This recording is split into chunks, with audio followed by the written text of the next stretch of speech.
ठीक है। सभी बंधुओं को जय गौ मातरम, वंदे मातरम। दोस्तों, राजस्थान के फतेहपुरा मैं गांव का भारत जो को भ्रमण हुआ, भारतीयता उस की भ्रमण के मान्यता बाद के मुकेश आधार भाई पर से जो फिर से मुलाकात खड़ा करना हुई, ये चाहता हूँ, मुलाकात उस हम काम लोगों में की लगा हूँ। इससे पहले वर्धा में हुई थी, उस राजीव भाई की कर्मस्थली पर। राजीव भाई की कर्मस्थली से हम लोगों ने इस धरती के बारे में, राजीव भाई के कर्मों से, इस उनके व्याख्यानों से जो कुछ हम लोगों ने खेती के बारे में या गाय के बारे में या इस देश की धरती के की विशेषताओं को जाना। उसी विशेषताओं के तहत पर हमारे राजस्थान में बहुत कुछ ऐसा उत्पन्न होता है जिसको देखने के बाद, जिसको खाने के बाद कुछ ऐसा लगता है कि वास्तव में क्या देश था और क्या हमारी संस्कृति थी, क्या हमारी सभ्यता थी। उसी निस्बत में आप देखोगे कि एक राजस्थान में ये पातला देसी बबूल है जिसका ये फल है, और इस फल की विशेषताओं के बारे में चैत्र के मास में, और वो भी मैं इससे पहले कह चुका कि उत्तरायण काल के चैत्र के मास में कैसे इसकी सब्जी बना करके क्या खाया जाता है और क्या विशेषताएं हैं, कैसे हमको राहत देता है, उसके बारे में मुकेश भाई से कुछ जानना चाहूँगा। और मुकेश भाई इसके बारे में आप लोगों को बताएंगे कि क्या होता है, कैसे क्या प्रक्रिया होती है। मुकेश भाई को। सभी दोस्तों भाई लोगों को राम राम, वंदे मातरम, जय गौ माता।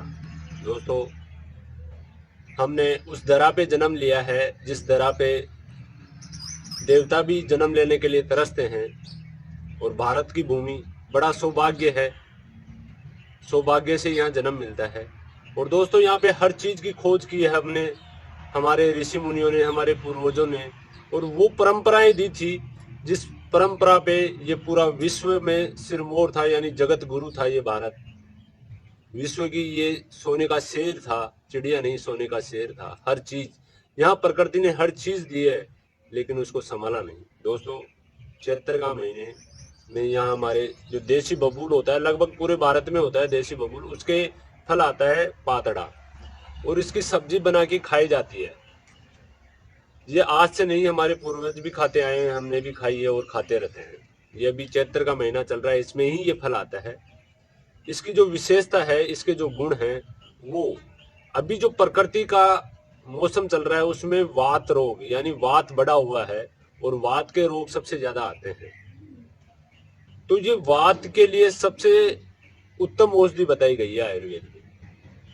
इसको किस वजह से खाया जाता था? इसी वजह से, क्योंकि ये चैत्र के महीने में आता है, जो उत्तरायण काल चल रहा है अभी। जो अपने ऋतुओं की बात करें, उत्तरायण काल में सूर्य चल रहा है, ये प्रकृति चल रही है। उस उत्तरायण काल में 2 साल तक आपकी जो अंधी सरकारें थी, उन्होंने लॉकडाउन लगा के रखा, झूठे कोरोना की महामारी चला के रखा, सबको वैक्सीन दी गई, कोई पूछने वाला ही नहीं था, ना कोई साधु संत, ना कोई ये जो खतावाचक, किसी ने भी कोई गवर्नमेंट से पर्सन नहीं पूछा। और हमने जो कुछ लोग थे इसके बारे में जानते थे, भारत के कोने कोने से कई चुनिंदा लोग थे, उन्होंने क्वेश्चन किया, लेकिन उनकी आवाज को कम होने की वजह से दबा दिया गया, क्योंकि वो शायद मेरे हिसाब से पूरे भारत में 1000 भी लोग नहीं होंगे जो इसकी आवाज उठाई थी। और दोस्तों, मैं आपको बता दूं, इस खान पीन की वजह से ही आज हम स्वस्थ हैं। हमारे कोई कोरोना नहीं हुआ, हम कोई बुखार, सिर दर्द, किसी की गोली नहीं लेते। काफी 10 साल में खान पीन चेंज करने की वजह से मैंने कोई आयुर्वेदिक या एलोपैथिक दवाई नहीं ली, केवल ऋतु के हिसाब से अपना खाना, ऋतु के हिसाब से चलना, वो जीवन में परिवर्तन कर लिया। उसके बाद में सारी बीमारियां समाप्त हो गई। दोस्तों, बबूल की विशेषता के ऊपर बात चल रही थी, तो ज्यादा ना बोल के मैं इसी के बारे में बताता हूँ। यहाँ राजस्थान में एक खेजड़ी भी होती है, जो जैसे ही बरसात का टाइम आएगा उसके भी फल आता है। वो फल उस टाइम पे जो पित्त बढ़ जाता है उसको शांत करने का काम करता है। वात का रोग जो बढ़ जाता है उसको शांत करने का काम करता है, यानी उस टाइम पे प्रकृति में जो वात, जो वायु का जो रोग होता है उसको शांत करने का वो काम करता है। और जो अभी पित्त का रोग है, जो पित्त प्रधान ऋतु है, उसको शांत करने का ये पातड़ा काम करता है। आप इसकी सब्जी बना के खाओ। जिनके जोंटों में दर्द है वो इसका पाउडर, इसको सुखा के इसका पाउडर सुबह शाम लेते हैं 3 महीने में, तो सारे जोंटों में जो दर्द है वो दूर हो जाते हैं। ये काशी में भी इसकी छाल को काम में लिया जाता है। बबूल की जो लकड़ी है वो उसकी पलंग बनाने में, कुआड़ बनाने में, या जो उसकी डंडा जो काम में लिया जाता है वो लोहे के जो औजार होते हैं उसके लगाने में सबसे ज्यादा काम में लिया जाता है। और बबूल को आपको पता है, बबूल की दातुन भी की जाती है दांतों को मजबूत करने के लिए।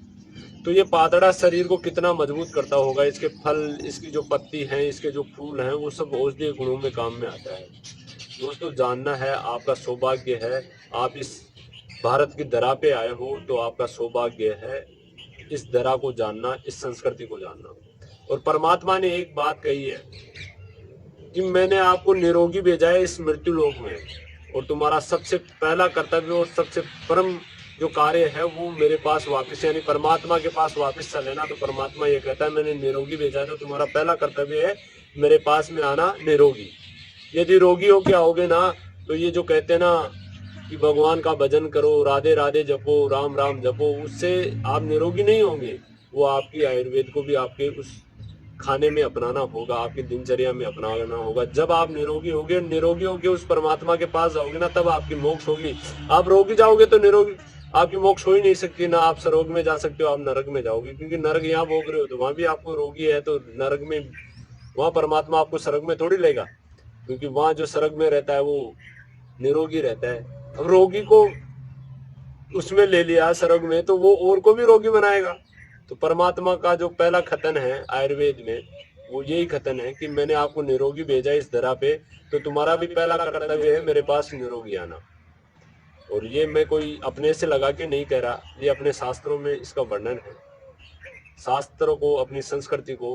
और देखो, ये लास्ट पीढ़ी है जो अपने पास अभी पूर्वज बच्चे हैं, अपने दादा दादी बच्चे हैं, उनसे उनके पास में अभी थोड़ा ज्ञान है, 5-10% जो परंपराएं चलती आई थी, उन परंपराओं को वापस से जीवित रखने का और उसको आगे बढ़ाने का। ये देश का कर्तव्य नहीं है कि देश ने हमको क्या दिया है, ये अपना कर्तव्य है देश को हम क्या देके जाएंगे। दोस्तों, यही था। जय हिंद, वंदे मातरम। और कभी आइए राजस्थान की भूमि पे, और राजस्थान में घूमना है तो गाँव में जाओ, आपको वो परंपराएं मिलेगी, वो जीवन शैली मिलेगी। बड़े बड़े क्रांतिवीरों ने कहा है कि यदि भारत को जानना है ना तो गाँव की ओर जाओ। और आज की सरकारें क्या कर रही है, गाँव से लोगों को वापस शहरों की ओर भगा रही है। दोस्तों, ये विनाश है, विकास नहीं। आने वाली पीढ़ियां रोएगी यदि आप नहीं संभले और हम नहीं संभले तो। जय हिंद, वंदे मातरम। वंदे मातरम दोस्तों।